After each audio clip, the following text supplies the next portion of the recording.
It's the Lonely Island and Seth Meyers podcast. Kiv, I'm so glad to finally get the riffraff off of this pod. You know what I mean? Like, the pretty boy famous faces are finally fucking gone. Now we can get really real. Yeah, and talk Welcome about to art the shit. new Lonely Island Seth Meyers podcast with just Jorm and me, where we get real. Yeah, we're taking it to the streets. Yeah, not those weird elites. Andy and Seth are such Hollywood elites. Not you and me, man. This is for flyover country, but we don't call it that. Yeah. No, me and you are flyover country. Me and you are. We're the heartland. The heartland of the pod, finally. Finally. Not those coastal elite shitheads. Those fucking bastards. They signed their souls to the devil so they could get famous. Not you and me, man. We're pure. No, we're director raised on corn husks and and alfalfa. The two of us. That's right.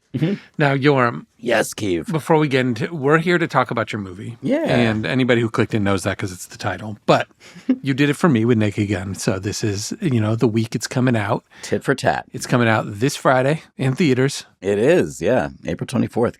Go get tickets, guys. It's actually genuinely very important because opening weekend really matters. Also, this movie is so fun to see in theaters. Okay. We're going to get to that. All right. But listen.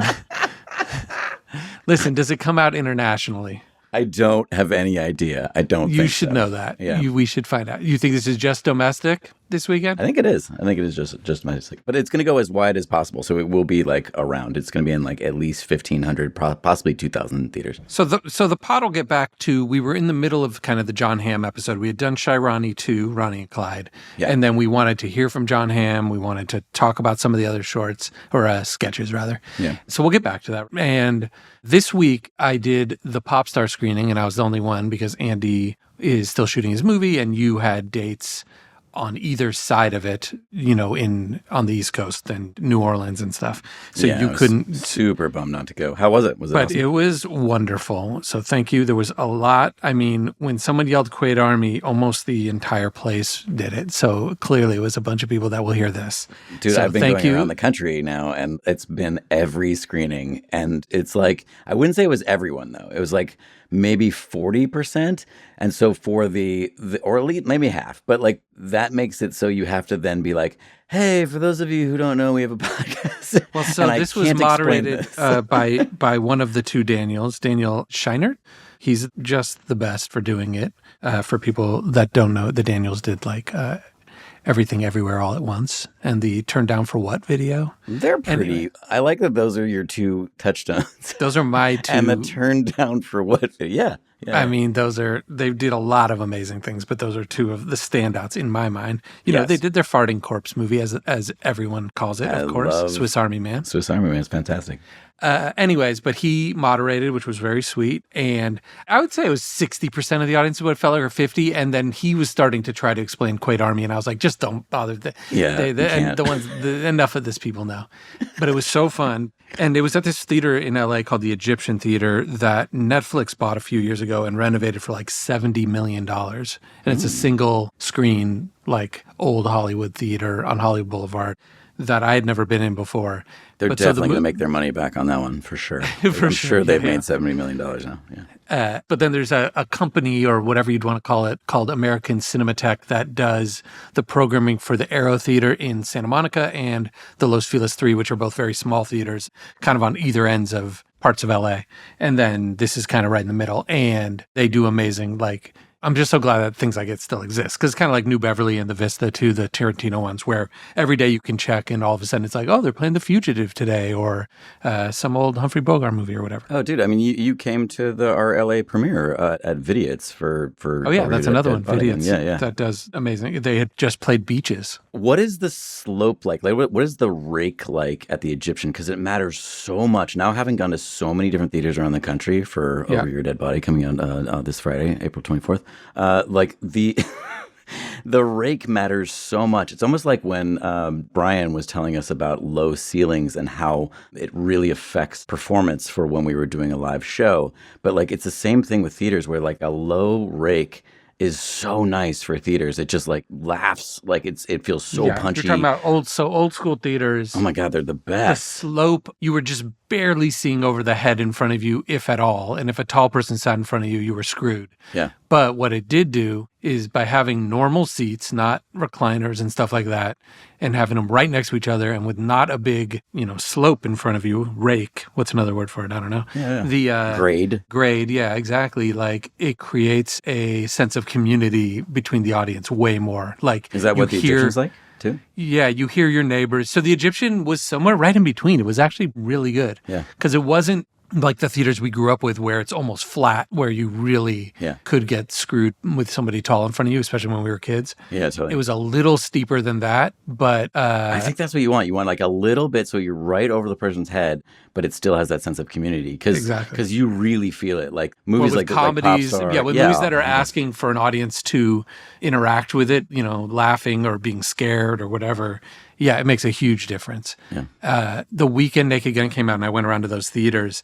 It was not a bummer, but it was interesting going to the ones that were the most luxurious for the audience, where everyone gets their own big recliner. Yeah. Because you're in an auditorium that should fit 200 people, and instead it's like 75 chairs. Yeah. And you really, even when it killed and everyone laughed, Yeah. it didn't feel like the other theater down, just even in the same... It's because the sound is going in a straight line. So if it's going right over people's heads, you're actually not hearing the person behind you laughing, and it really matters. It's so fun to see like a comedy, or like, especially like with a movie like ours, like traveling around the country, or Pop Star, or anything that we've made. Like it's so fun to see the reactions. Like South by was amazing. Like, we won the audience award with that. But like the one in Chicago was so fantastic. I just went to one in Orlando that was incredible. That was recliners, but it was more of that kind of rake sort of thing. So it was almost like being in someone's living room, honestly. And that was, oh God, I'm really bummed I missed the Pop Star one. What was interesting, just nerding out about theaters for one more second. So the Saturday night or Friday night, I can't remember, when I did the little going around LA looking at different theaters, I went to the Universal City Walk. And there was a screening that was like, let's say, an 8 o'clock and an 8:30, right? And so I kind of peeked my head I introed one and then I peeked my head into the other. And they were such a different experience. Like the people that were in one theater was like a 300 seat or 250. They were both sold out, but it felt sold out. Do you know what I mean? Like it felt like a giant energy because it was a lower rake and not the huge seats. They're still big padded seats, but not the ones that are like creating all this space around you. And the screen was huge and it was properly masked, like meaning the movie, is 240 and it was black all around it. So it felt really clean. Not like when you go into certain theaters and it's almost like when you're watching on TV and you can see the black, like gray letterboxing around it because you can still see this projecting the map. You can, or you can just see the part of the screen that's not being used essentially. Yeah. This was not it. It was perfect and it was huge and it was loud. And it was like my dream way someone sees the movie. And then we had a bunch of friends, their whole family had gone and seen it in the neighboring theater, like still the universe. They're in this AMC, the same complex. Mm-hmm. So they would think they're having the exact same experience. Yeah. But theirs was the other way that I was talking about with the recliners and the bad screen and the sound didn't look as good. And it's interesting because it's a different experience, but all those people would leave saying we saw it at the same theater, the same night, but they didn't really even have the same experience. Yeah. Having said that, the movie comes out Friday, and you should see it regardless of what the theater experience is like. Because here's the thing. Yeah. It's not the same as streaming for any... Yeah, you're not wrong. All right, but wait, one last thing, and then we'll really get into it. This is a good segue, actually. So I'm watching Popstar. It looked great, by the way, and sounded great because this theater's been redone. So it was playing off DCP. It's the first time I saw it with an audience since the premiere. Yeah. It was a real treat. I wish you guys had been there. Yeah. And it gets towards the end, and it's the scene where Andy has put on prosthetics and has gone to visit you at a nightclub. Mm-hmm. And people have been making fun of him. Sarah Silverman said he kind of looks like a Matthew Modine if he got like stung by bees or something, etc. Nazi propaganda. And then it gets to your part, and it turns into Jason Segel. This is what you want to start with? Well, this is the transition. This is it's called a segue, Jorm. So you say you kind of look like Jason Segel right now, and he goes, "Oh my God, yeah, like Sarah Marshall, like from Forgetting Sarah Marshall." And you're like, "Oh my God, I love that movie. I love that movie too." Yeah. And then he's kind of like, "Hey," and he starts doing an impression like Sarah Marshall. I'm going to forget her, kind of. And he kind of does these like kind of dopey little looks that actually do feel pretty Segel-esque in hindsight now, having just seen Segel a lot in your movie. And we worried about it after we did it. We like, God, it's really funny. We're saying we like him and we like his movie. We do like Segel in real life. We didn't know him that well, but we had all interacted with him at various times. And Judd Apatow, who produced Popstar, of course, produced Forgetting Sarah Marshall and made Freaks and Geeks. So he's worked with him since he was a child. He had discovered Jason and worked with him since he was a child. Exactly, since he was a teenager. Yeah. So we really just were like, Judd, what's going on here? Should we take this out? And he's like, no, I think Jason will be fine with this. And we were like, should we like show it to him? Like, what do? We don't want to make him mad for no reason. It's not even our style of joke, really. We don't like making fun of people at anyone. Yeah. And he just kind of said, nah, just roll with it. It's fine. Yeah. And we just kind of went, okay. But it made us uncomfortable exactly for that reason, because we're not usually. It still makes me uncomfortable. We don't. I mean, obviously more so now, having worked with you. It's a little bit like your Pam joke from I think I Killed the President. From my hit song. Yeah, exactly. Yeah, just years later. So when I you're played like, that for her, she was like, "That's why I wanted to make Nick again, because I love that joke so much." Well, to answer your question, me and Jason have never talked about it. Not hell once. Yeah! Let's get a voice note right now. This is the time. He sent a voice note, but it's not about that. But let's. If I'm being honest, what I thought was going to happen was, because I was so geeked that he was going to do the movie, it was such a perfect role for him. He's sympathetic, but like obviously he can go dark. He's a great actor. He can also do like comedy, obviously incredibly well. Like for all those reasons, I was like, fuck, this guy's perfect. And I was like, he's gonna say yes, and then right before the movie is about to shoot, he's gonna be like, "Fuck you!" like I know what you look like me. He didn't look like me. I'm bailing on your shit. Got your back.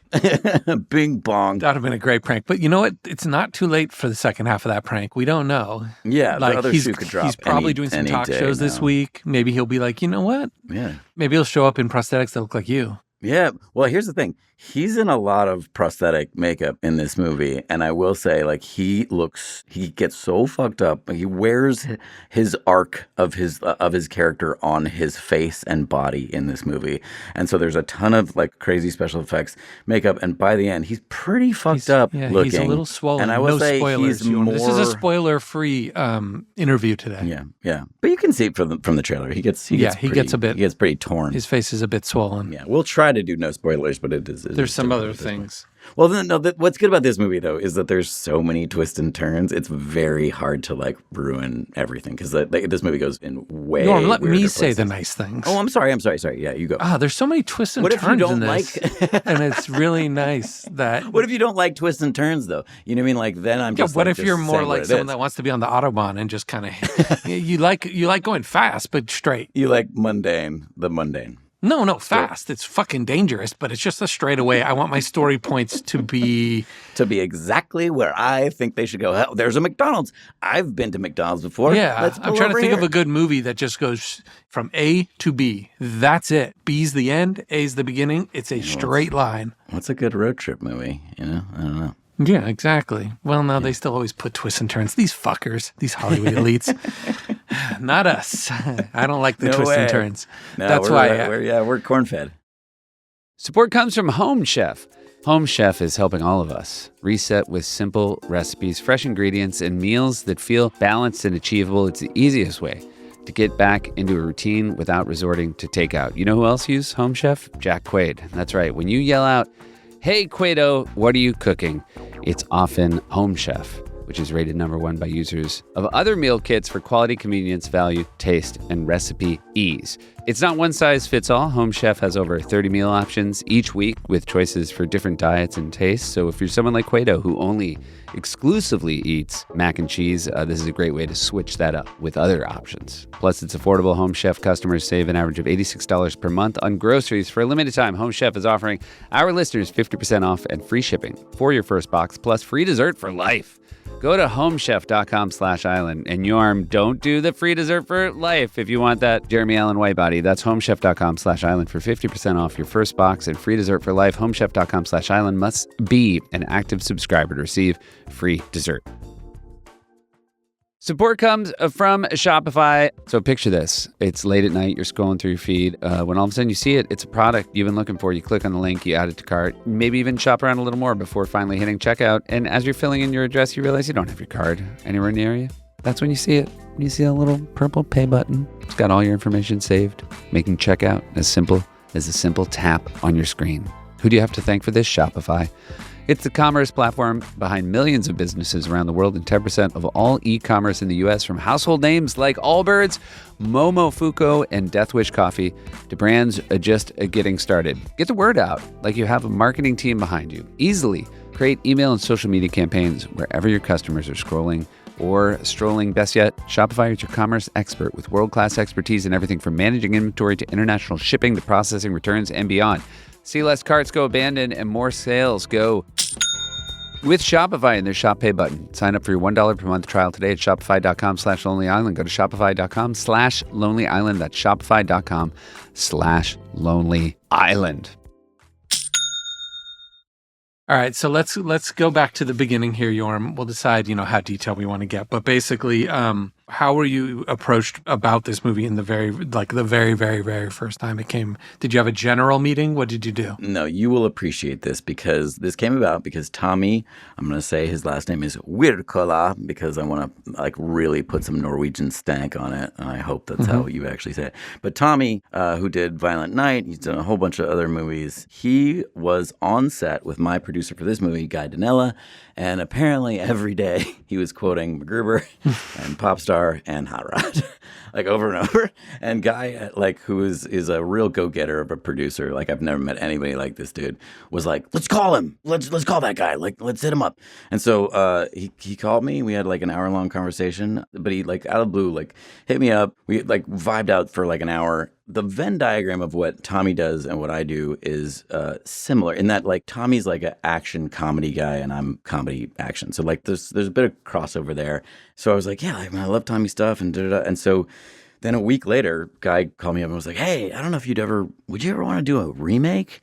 And I was like, no, absolutely not. I have no interest in that.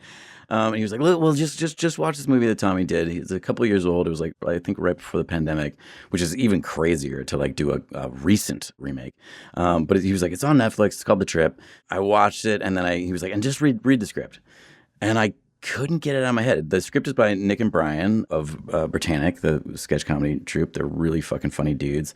And I couldn't get the movie out of my head just because of kind of what I was talking about with it doesn't move how you think the movie's going to move, which I really appreciated. So the structure of it was really exciting for me. How different, these are genuine questions that I've never asked. How different is the script that you read from the original Finnish movie? It is very much the same movie, which was another part of it that I was like, oh, man. Even the comedy's the same? The comedy, okay, this is the major difference between the two films. And it's actually, I think, really fun to watch the difference. Obviously, I want everyone to go see ours first because it's coming out this weekend. But But if you turn on Netflix, there's this cartoon, actually, that you could watch. It's called Digman. Oh, yeah, Digman. Yeah, check that out. Yeah. Anything else? And I assume the Naked Gun is on. What's it on? Prime, and Paramount Plus. Yeah. Also, if you're on Prime, check out Last One Laughing. Fucking great show. Anyway, but this is actually in the theaters, guys, so you can't see it streaming. So, but the major difference though between the two movies is the original. The comedy is sort of coming out of a very dark place. It's a very emotionally dark movie, which is exactly what Tommy wanted it to be. I love the original, but it's also that's not me, and it's not really Nick and Brian, and so I wanted the characters to be more sympathetic than they are in the original. The original, they're gonna murder each other, and it goes hard in this version for sure. But I really wanted to earn I don't want to ruin anything, but their relationship and the arc of their relationship in this version. So that was like very instrumental in like hiring Jason and Sam, like the chemistry between the two of them. There's a big shift in this movie in that the Juliette Lewis character is a major difference of like the addition of her, and it really creates this sort of symmetry with the relationship stories in this movie, which I think is very different than the original. So it's Yes. both very much the original structure. Again, nobody has seen it, but Yeah. Tim Oliphant and Juliette Lewis are a different couple in the movie. Yeah. Yeah. So that's a major difference. And then I think that like the other thing is just I'm pushing the comedy. Weirdly, like in making a remake, I didn't want to make the American, like this is a softer version. So it's a more violent movie, and I think actually weirdly gorier. But I'm all pushing everything into a more comedic kind of realm. While this movie was like a trick of like keeping all of these different tones alive and then stitching it all together with the comedy and like creating a cohesive tone, which that was like the challenge of the movie. That's why I wanted to do it. I'm very proud that I think that we've actually achieved that. And honestly, like one of the big things was like, can I make something that I think is as good as the original? And I think we achieved that. So that was really the reason why I wanted to do it. I never watched the original because I'm on Team Yorma. You know what I mean? Oh yeah, thanks. I mean, you should. It would be fun to watch the original. But What if I like it more though? That would throw me. That would really fuck me up. Sure.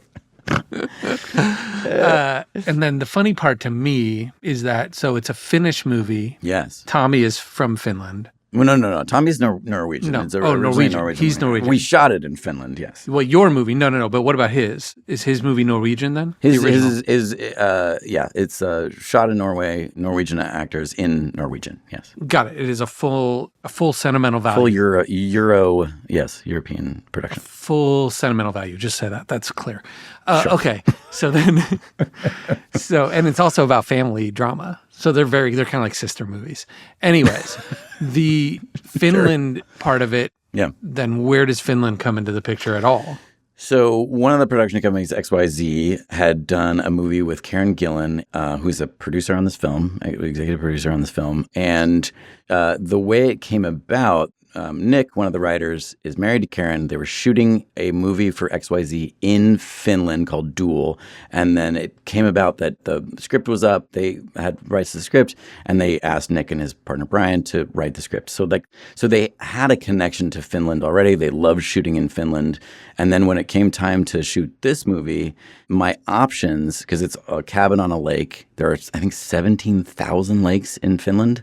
And when it came time to shoot, my two options for budgetary reasons were Winnipeg and Finland. Well, wait. We should say the movie takes place in upstate New York. Yes. The setting is like it starts like where's their house supposed to be when they're at home? What neighborhood in New York? Where are they supposed to live? Oh! I mean, like I was always thinking it was like Astoria in Queens, but like right. Yeah. So they live somewhere in the city, and then they're driving up to a cabin in upstate New York somewhere, and so it had to look like that. Yeah, she's an actress. He's a sort of hacky director. She's like doing off-Broadway stuff, and he's like it's about a couple who is on the outs in their relationship and has lost their way, and they both decide to kill each other, unbeknownst to each other. Calling him hacky feels a little harsh because he's doing commercials, and you do a lot of commercials. He's not hacky. He's just his life has not gone where he wanted to go directorially. But directing commercials is, for some people that could be the whole dream, and that would still be hard to achieve. That first scene, I wrote that first scene, and it is verbatim. I could tell it felt like you on like a Pepsi ad being told to put the Pepsi on screen. Pepsi ad was fine. Commercial. I did. Whoa. Calling him out. Hey. We'll bleep him. All right. So Finland looks a lot like upstate New York. Oh, and by the way, when I was driving from Helsinki to where we shot, second biggest city in Finland called Tampere, which is like 200,000 people. Perfect location. Like we found this amazing cabin. It was so awesome. Cabins in Finland bizarrely don't have running water, a lot of them, or bathrooms, which I did not understand at all. So where do people, is it like outhouses? I don't know. There was no outhouse built into this cabin either. So I have no idea where. So they're like camping, indoor camping. So you have to, and then how do you get water? Is there like a pump thing outside? I don't know. They had a sink. I never really even tried it, but there was no bathroom in this cabin. We did a build on stage, so like the interiors are all on stage there. But yeah, it was a fantastic. Are there proper sound stages in that little city in Finland? No, dude. And the options that we had for sound stages, we ended up in like a big warehouse that they would use to store boats in the winter. That makes more sense. And so there were some boats in our warehouse at one point. And then one of the options was we were going to be in a pickleball stadium.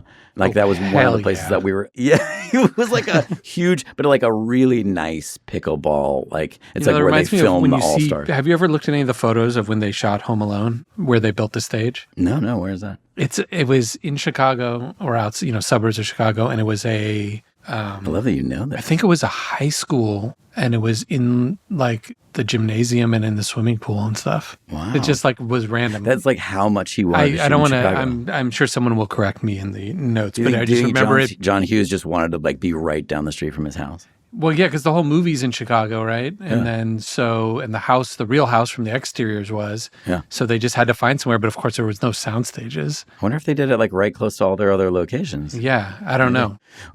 Everything was pretty close. It was very easy to get around, and honestly, like everything in this movie just sort of fell into place in a really. And then honestly, shooting in Finland was like. It became like Destination Wedding, like where it's like because we're all just stuck together, like it just super bonded the cast. I had way more time to like be able to like actually rehearse things, which is great. And we all spent Thanksgiving together. Yeah, no one has. It is I always am pushing to shoot in LA so that we can sleep in your own bed and see your family and stuff. Yeah. But then that is the benefit of, it's the same as when we did Hot Rod in Vancouver. When you force everybody to go somewhere where nobody knows anybody, then it's summer camp and everybody just totally gets to know each other Yeah. in a really different way because nobody has anything to do. So on Saturday afternoons, like, well, I'll have a barbecue at my house, or let's all go see a movie. Or Oh, dude, on a Sunday, I literally peeled like Tim off and was like, "Hey, let's make this little music video." So I made like a 30-second music video with him. It was great. It's a perfect use of time. Guys, Jorm here. Special video message. I know we don't usually do that. The movie is coming out Friday. I'm so excited about it. I really, really hope you guys see it in the theaters. It would make me so happy. It's such a fun movie to see in the theaters. I've been traveling around the country showing it to audiences. It's been raucous. We won the audience award in South by. I'm just gonna keep saying that. It is really such a good time. The cast is awesome. So please see it. And IFC has sponsored our podcast this week. Thank you, IFC. So we're going to show either the trailer or a scene or both. I'm not sure what we're showing, but take it away. Please go see it this Friday, April 24th, Over Your Dead Body. All right. Love you guys.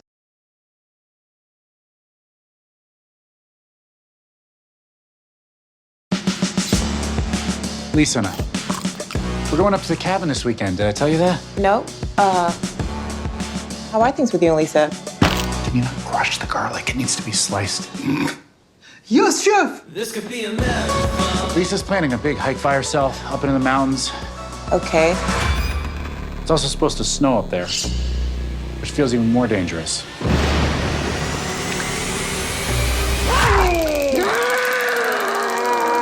Ew. I think you were going to cut me up and sink me to the bottom of the lake. And you wouldn't have felt anything. Oh, okay. Because I am considerate. Yeah, you're real considerate. Should we renew our vows? Fucking do it on the table?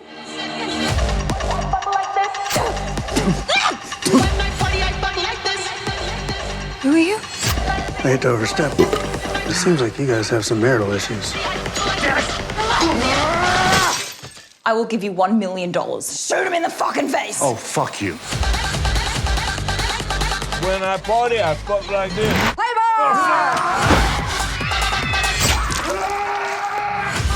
In a relationship, You dirty pig! the key is finding ways to keep things fresh.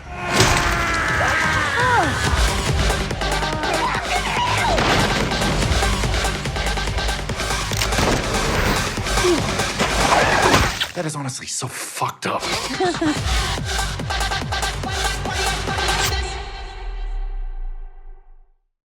Let's talk about cast if you've got some good voice notes. So Segel, we fans of, but we had kind of met him over the years. And then I met him playing piano at Chateau Marmont. That was like where I first saw and said hello to him. He would never remember that, but yeah. And I was like, that guy's really good at piano. If you recall, I went to the set of Knocked Up before shooting Hot Rod to just have seen a movie set, since I had never seen a studio movie set. Just because you were like, oh, what's this going to be like? Yeah, we might have talked about it on the Hot Rod episode, so forgive me. That's fine. The Quids and Quaids, if that's paying respect for, across the pond Quaids. Yeah, I got you. For the Quids and Quaids. Wait, let me just take a total detour.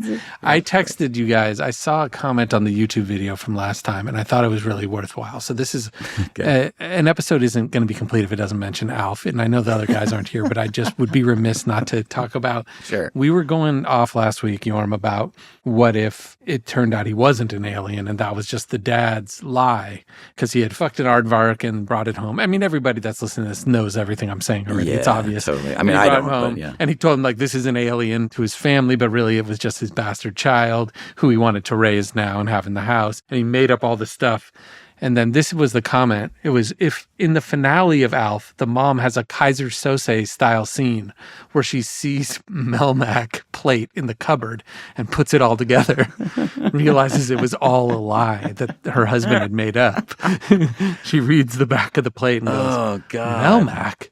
Wait. Maybe this thing wasn't an alien. I like thinking that the show Alf wasn't weird enough. So maybe my husband actually smoked.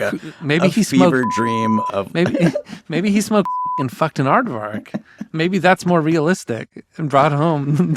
Anyways, the 80s was a better decade. I mean, maybe it was possible. Make sure you beep what I said, of course, as we do. All right, that was a good little break. It felt important. Yeah. All right, so Samara Weaving. Yes. I've never met her. I saw her at Vidiot's at the LA premiere from afar. She was 9 months pregnant, ready to birth. She's the fucking jam. I've been a fan of hers. I mean, I'm sure I'd seen her in something else, but our friend Matt made Ready or Not and Ready or Not 2. Yeah. And when he made Ready or Not, I was like, whoa, where did this woman come from? She's so funny and likable and gorgeous. Yep. And I mean, obviously just the rarest find of a movie star. Yeah. And I know you talked to Matt before casting her and got the full-throated, oh yeah, she's amazing. I was genuinely nervous for how good-looking she is, if this was going to make sense, and then couldn't have been more of a, you have to hire her from Matt. She's unbelievably, she's just such a fun person to be around, but does the work. She's a great actress, and she really, really is. And it was honestly that was one of the other things that I really enjoyed about doing this movie, is that there are quite a few real sit in a moment acting scenes. I hate to say real quote unquote acting scenes, but and to leave the camera on actors, not interrupt, let scenes play out, let people have facial movements and process things and blah, blah, blah, because there's a lot going on in this movie that's backstory that if you watched it a second time, then you'd be oh, this is a different, I don't want to ruin anything, but yeah, she was phenomenal. She's also so fun and nerdy.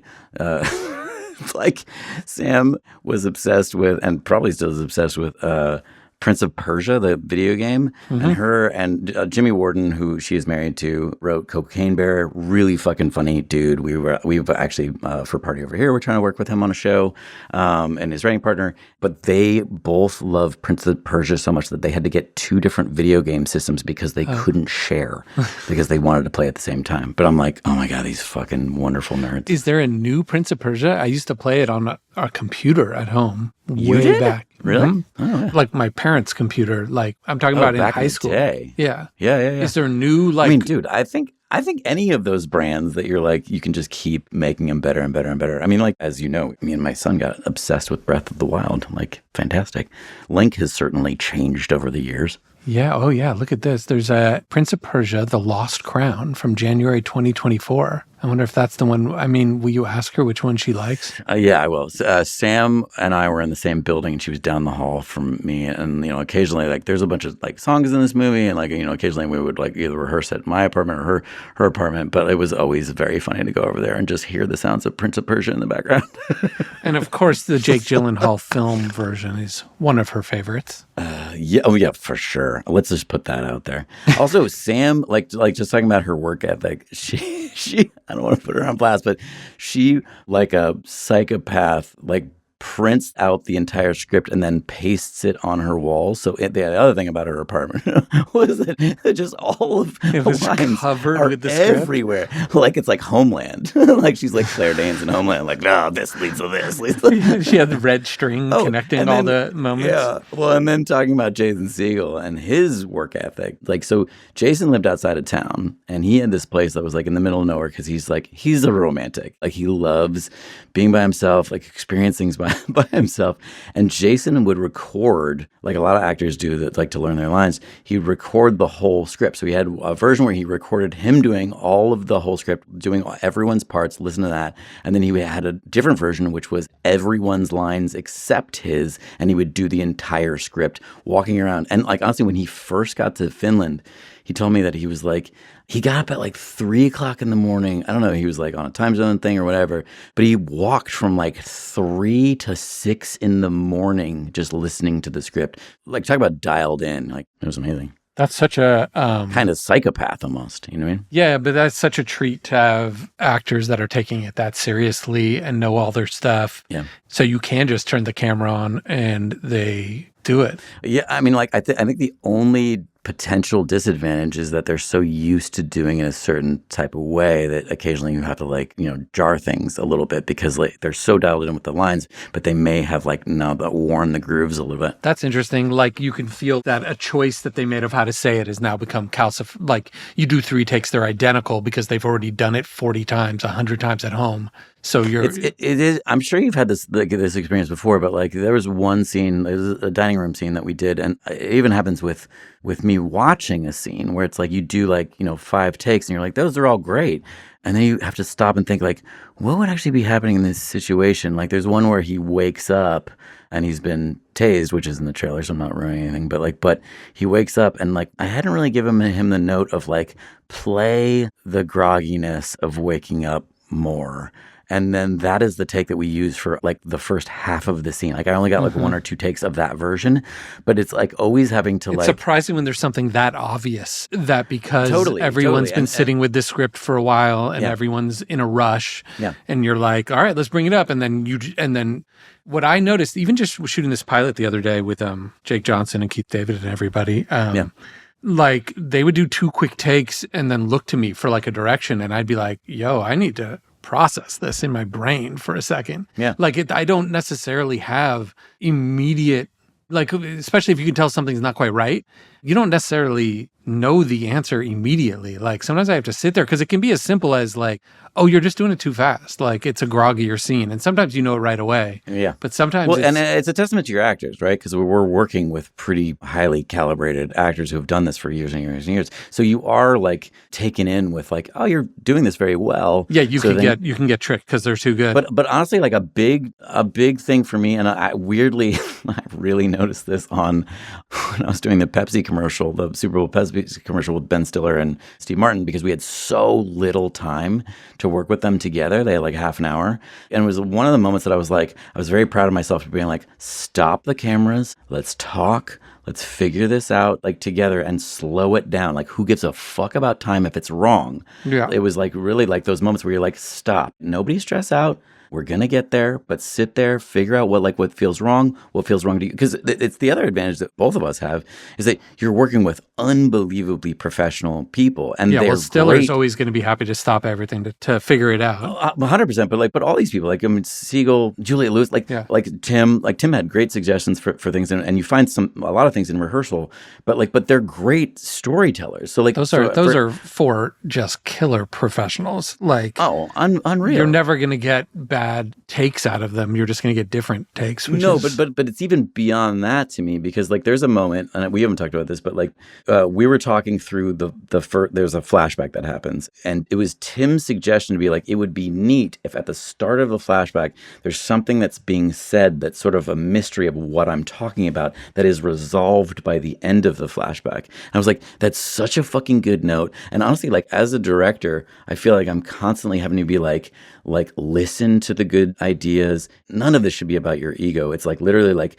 work with the people that have been doing this for fucking years and years and years. And like, you know, those ideas that come up, I mean, you know, it feels like such a blessing, and you're so grateful when you're like, fuck, that's so much better. Like, thank you for that suggestion. Yeah, it is the best. When we did the Naked Gun one, did we talk about the scene where the chargers for the electric car are all getting ripped out of the ground? I think we did, but tell it again. It's just, so in the script, all the chargers get ripped out and the cables are getting ripped out of the ground, and then they go up the wall just like they do in the movie, and then they rip a big hole in the wall, right? Yeah. But in the script, it said police squad swimming pool on the wall, like recreation center and swimming pool. Yeah. And when the wall ripped open, you know, like 10,000 gallons of water would spill out with a bunch of little bit pricey joke. Yeah, and with a bunch of cops, like big Chicago looking cops in like little bathing suits that would like spill out onto the ground like fishes, like and flop around like fish. Yeah. And we really went down the road. Like they had figured out how we could do a tank and how we could do it there. But then they were like, the stunt people can't all be in the water because they could drown while we're getting ready. So they'd have to kind of, you know, like dive into the water as it's spilling out from the sides, and we'd have to shoot kind of from the side. And we were just going through all this, and it was going to be impossible to reset. Yeah. And then we were like, God, what else could it be? And we hadn't like spent a lot of time thinking about it, but very quickly, Bill Bretsky, the production designer, was like, what if it's the prison? Yeah. And I was like, oh my God, that's so much better on so many levels. So much better. That's and great. and it's one of the rare, there aren't that many ideas that came from outside me or the writers. Sure. Dan and Doug, but that's a huge joke. But they happen. They happen. You know, like somebody's... Yes, and it was like, oh my God, and you just are so grateful for it too. You're like... There's all those moments that happen where it's like somebody like brings you a prop that you're like, oh fuck, that gives me an idea for this. Like maybe it's not like the idea that you're going to use, but like it becomes another idea, which is great. I got a question on that. Mm-hmm. So did you always know that for the credits you were going to have the sort of swim pool? Because that sort of like would cannibalize that a little bit. Like, you know, because at the end of your movie, you go to like the retreat where it's like the, you know, I wouldn't even call it like a white collar prison. The cops there. Yeah, no, because that would have cannibalized it a little bit. You would have already seen like cops in bathing suits that are all. You know what? In the script of that, they were at a sandal style resort, but they were by the beach. Right. And you know what? I hadn't really visualized how the other cops would look there. Yeah. So it would have. Yeah, you're right. It would have been like a similar thing. So better on that level too. Even better on that, but also just infinitely more repeatable. You know, obviously we had to rebuild the wall and break the wall again. We did it twice. Yeah. And it's so much funnier, just like, of course. And it makes more sense. Makes more sense, but it also like is with his character of like, you want like Liam's character to always be causing more chaos and letting problems. Out criminals is so much like making cops fall out of things just annoying. Letting out criminals is the terrible complete opposite. Yeah, it just was better on. That's great. Like it made our other one just suck. I was like, oh, ours sucks. That's it. And it was like I felt dumb for not having thought of it. Yeah, it's the best when you're like, how did we not come up with that? That's what it was. It was such a no-brainer. We felt like idiots. Yeah, that's awesome. Yeah. Support comes from Aura Frames. There's just no way you could properly thank your mom for everything she does. Aura Frames come pretty close. I just cannot sing the praises of Aura Frames more as a Mother's Day gift. Got one for my mom. A couple years ago, you can load up all the pictures your mom wants to see that she maybe isn't tech savvy enough to have access to. It has unlimited storage, so you can add as many photos and videos you want. You can preload it before it shifts, or you can add remotely. It is absolutely exceptional. Gift box is included, so every frame comes packaged in a premium gift box with no price tag. You can personalize your gift. You can add a message before it arrives. And if you download the free Aura app, you can text photos straight to your frame from your phone. It's named #1 by Wirecutter. You can save on the gifts moms love. By visiting auraframes.com for a limited time, listeners can get $25 off their best-selling Carver matte frame with the code ISLAND. That's AURAFrames.com, promo code ISLAND. Support the channel by mentioning us at checkout. Terms and conditions apply. So obviously you've got these great actors. Before we get to like the release stuff, obviously on a personal level, you've done all the comedy stuff that everybody, has seen. You've done these commercials and then, pilots and stuff. And this was this is a little bit different for you. I wouldn't say this is, people sometimes use the word horror. And as somebody who doesn't like horror movies, I wonder, Matt would really know all the talking about horror versus thriller. To me, I was just saying this was dark comedy with it has horror elements, I guess, but or horrific elements. It's a thriller comedy is what I would say. That the part it takes from horror is it's a little gorier than you think it's going to be. Yeah. It shows things a little more. Yeah. But it could easily, if you just didn't show those things, then it just becomes an action comedy. Yeah. Because to me, and I might just be wrong, and so I'm sure the comments will do it, horror gets something a little supernatural. Mm-hmm. Even Silence of the Lambs is called a horror movie, but when I watch it, I'm it's trippy. I mean, it's definitely scary. Yeah, totally. It is scary. So it's a pretty heightened world too. But it's still, because it's in the real world, it feels more like a thriller. Well, the other thing about the word horror, because I'm right there with you. I'm squeamish about a lot of stuff, and one of the things I was sort of proud of, because there are some gory moments in this movie, is my mom and my mother-in-law have laughed at some of the most horrendous parts of this movie. And I've had quite a few people be like, I'm not usually able to see gore, and because this movie is so funny, it was totally palatable for people that were not super. It was shocking how big the laughs were on I won't describe it here necessarily, but on something that if I just described it is just horrible. Yeah. Just, somebody being, let's say, stabbed in the head. Yeah. And the audience was like, ha, ha, ha, ha, just fucking as if it was the funniest thing they ever seen. But it has to do with totally how much those characters don't want to be doing that. Yeah. And how they can't believe this is what it's come to. And well, that is, I will say, one of the tricks and one of the things that, not surprisingly, because especially for people like you and I, who are always trying to sort of push the comedy, was one of the things I had to watch was just always sort of maintaining the reality, regardless of how crazy the reality gets, which is this movie goes to crazy places. But it really was important for me to be if I was pushing the comedy too much and breaking the reality, that I was I had to pull back. There's even, as you saw, a Lonely Island joke that I had to take out. Oh, right. Yeah. Wait, well, that's out. So does it ruin anything to say what it was? No, it's not. There was a moment where Timothy Oliphant is on a boat, and then he's just singing to himself, I'm on a boat, motherfucker. Wait, whatever happened to those guys? They still do skits? Yeah, that would have felt self-indulgent, but also, are you putting together deleted things and stuff for iTunes bonus features? Yeah, and honestly, the thing I'm most excited about the bonus features is, but again, see it in theaters. I don't know when this shit's coming out and streaming. Yeah, maybe we'll never put it on streaming. Yeah, it could easily never come out, you guys. Go see it this weekend, over your dead body. Yeah. But our mutual homie and a guy you scooped many years ago doing The Wash, David Neednoggle. David is our go-to VFX man. He did 300 shots for this movie, and he did for us. He did an awesome series of there's a lot of pretty violent gags in the movie, and he does a plate version of how to do each of these things. So I'm not gonna say what is actually happening, but there's a series of this is the A plate, this is the B side, these are the blank plate that you need to make this gag work.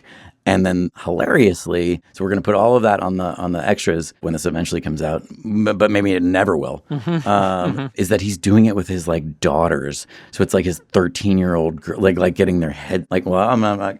Yeah. That's how he's always done it. We had videos of his daughter doing in Popstar when Andy's doing the quick change thing where it's the cloth tube that goes over his body, and when it comes down, he's wearing a cowboy outfit or whatever, and then he's naked. Yeah. Obviously he didn't do naked. He didn't do the naked. No, he didn't do it with any. Well, he didn't have any of the wardrobe either. It was just with she's in a blue outfit now. She's in a red outfit. It was a proof of concept. Yeah. But even back then, it was videos of his daughter. We've seen those daughters. These ones are so much more grow up because they're violent. It's super funny.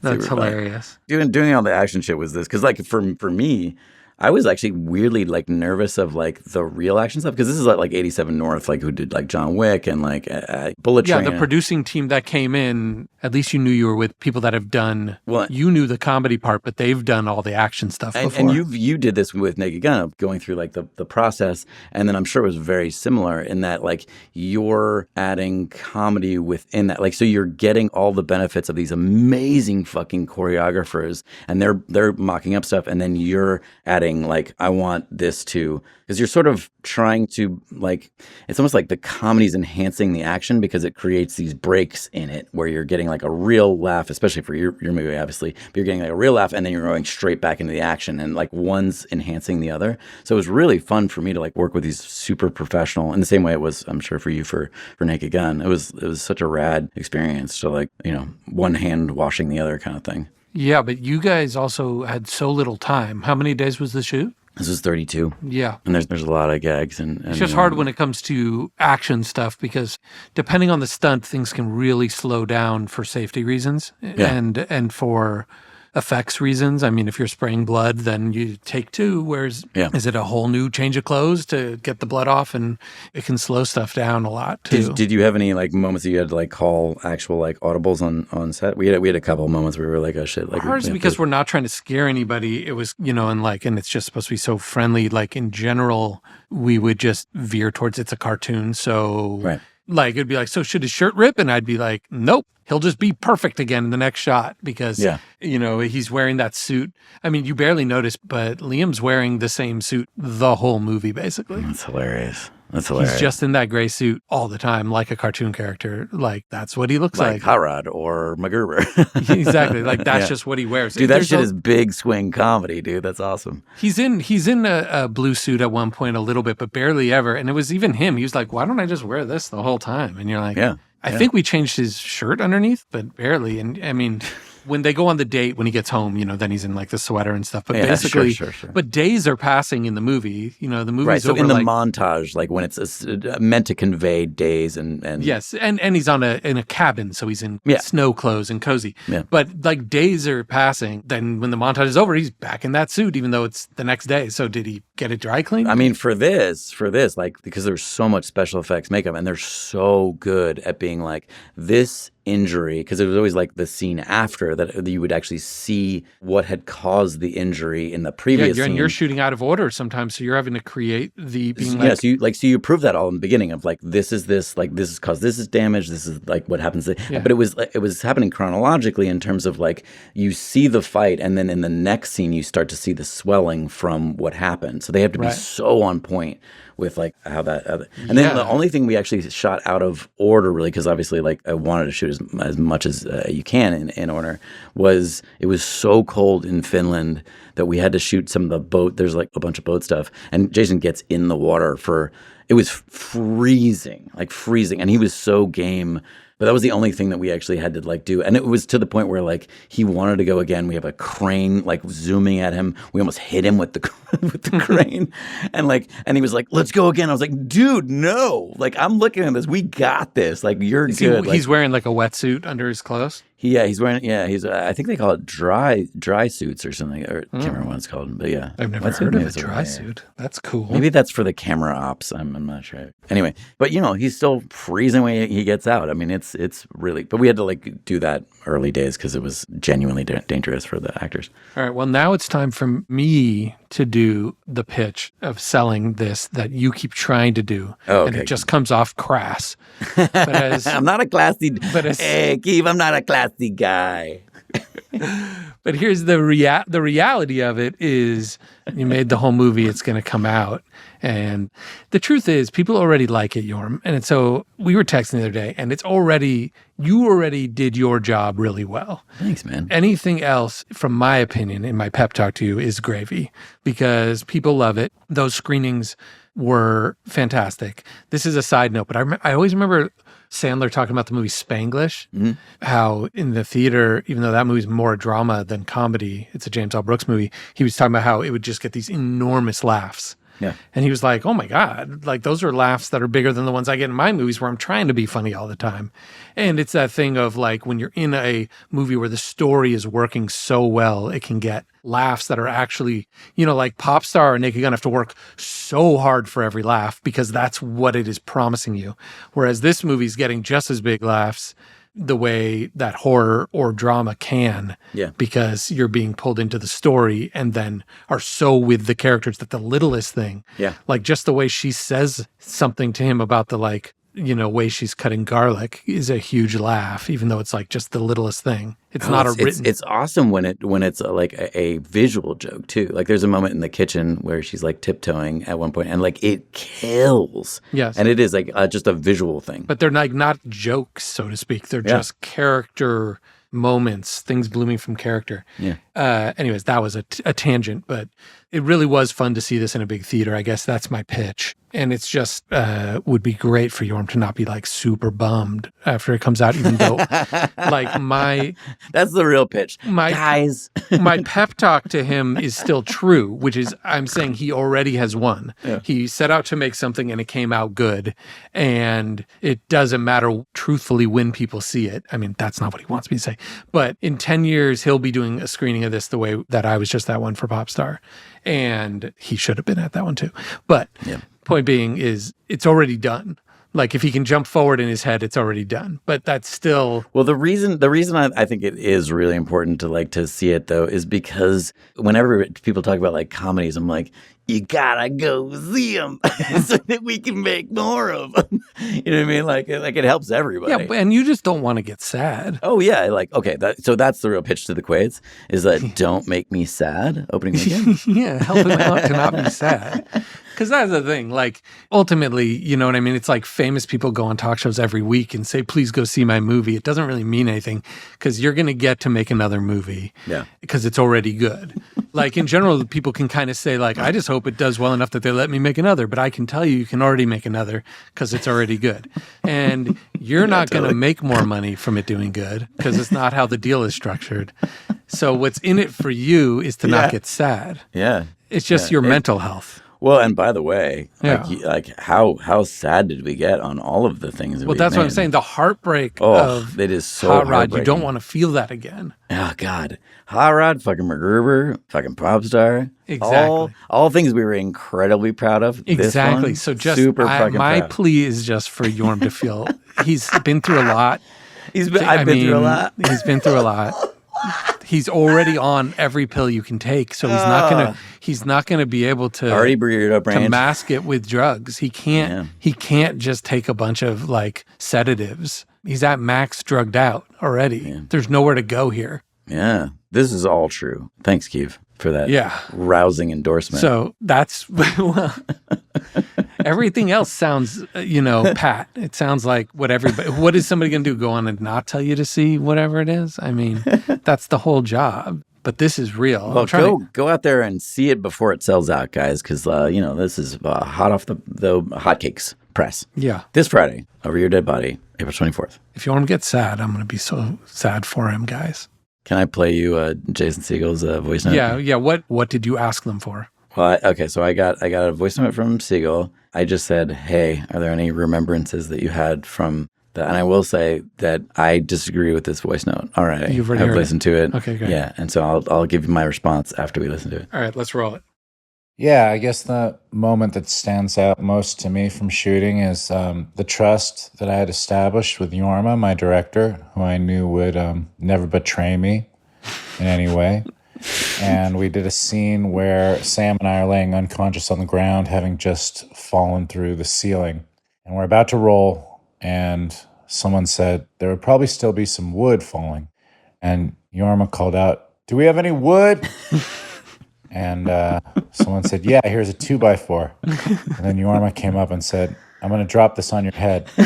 And I whispered, "I don't want that." And then Jorma said, "Okay." And then he called action and then quickly whispered, "I'm going to do it anyway." And then dropped a solid piece of wood on my head with a clunk. And when they yelled cut, I had never seen Sam look so appalled and shocked in my whole life. And then the guy did it again, next take. But wouldn't change it for the world. Love you, Jorma. Bye. Okay. Whoa. Yeah. Okay, What do you? my rebuttal. Yeah. Okay, I'm just going to read you my rebuttal of what I said to Segel after he sent that, which was, I wrote back to him. I said, "This is very funny.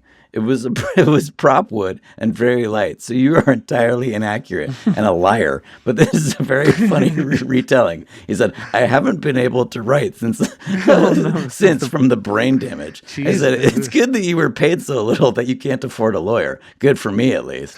That made me laugh. I assume you laughed and then coughed up blood a little from your never healing internal injuries.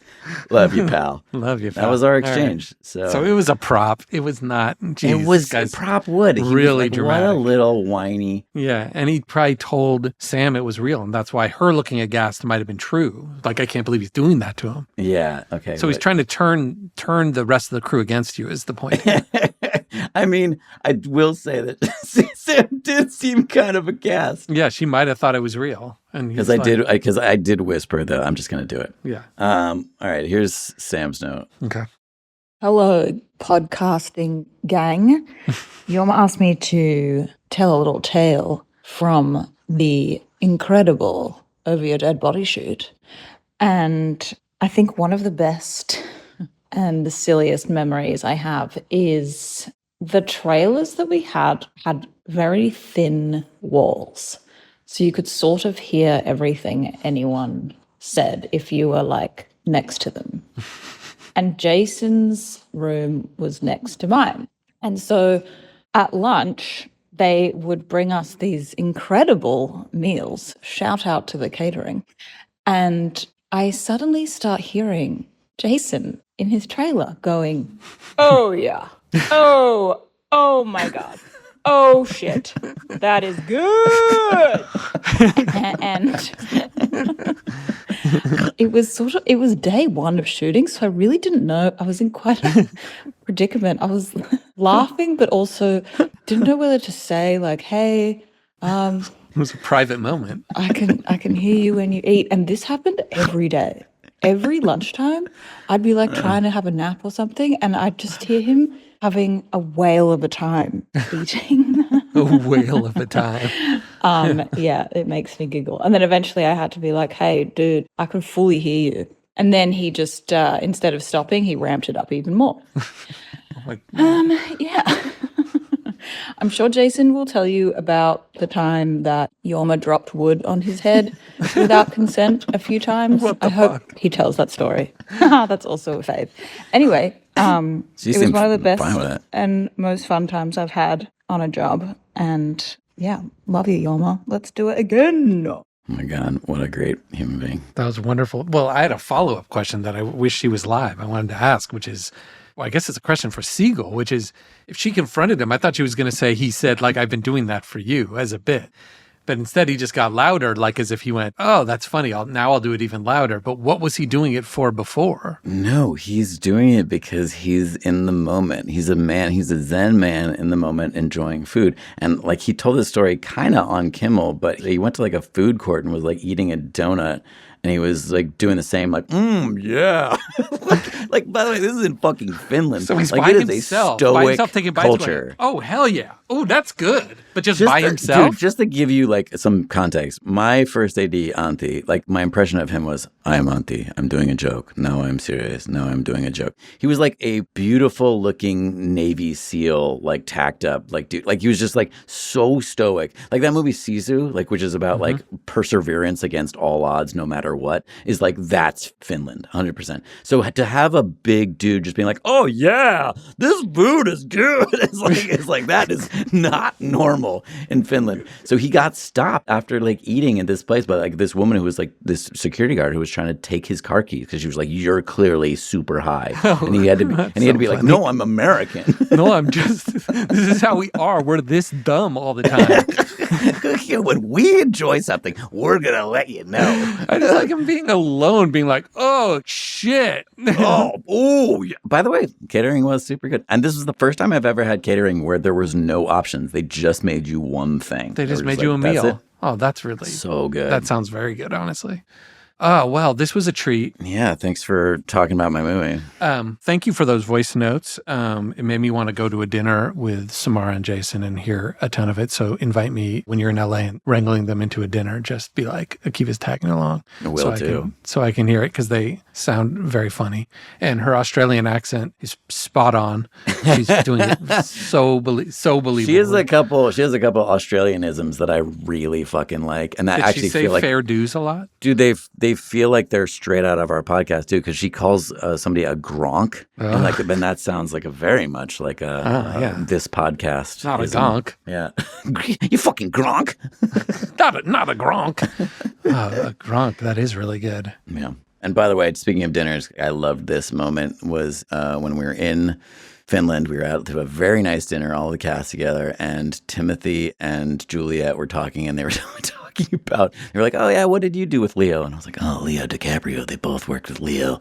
And I was like, wait, Juliet, what'd you do with Leonardo? And she was like, oh, this movie, What's Eating Gilbert Grape? And I was like, yep, no, I know it. It's right. You are an amazing actor. Who's been doing it for 40 years. Yep. All right. Well, Jorm, it's been a pleasure. I hope we talked some Quaids into a theatrical experience this coming weekend.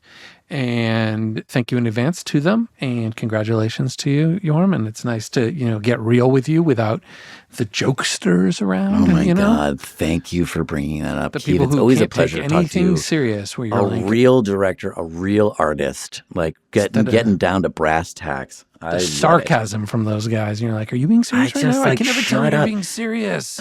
Can't you just be real for a second? Oh, my God.